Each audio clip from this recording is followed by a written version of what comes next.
Dito nga sa may sulok ay may nakita akong kakaibang bagay. Mukhang sungay ng kalabaw. Mukhang okay ito pang display.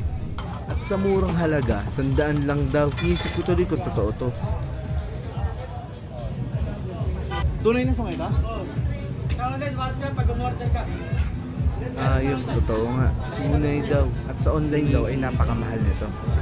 Dito naman ako tumingin sa pwesto na ito. Una kong nakita yung gist na to. Naabutan mo ba to? Tandang-tanda ko pa nung araw. Kasabay pa to ng black and white na TV namin eh. Nagagamit pa nga ito noon. Taba pala ng kamay ko, no? Siguro mataba din ako.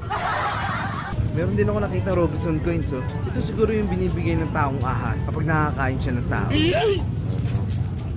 Meron din ako nakita pera na incheck, oh. Baka pampaswerte ito. Ito na nga pala yung hinahanap kong lumang piso. Napakalaki, no? Sa halagang ito noon, napakarami na rin mabibili mo.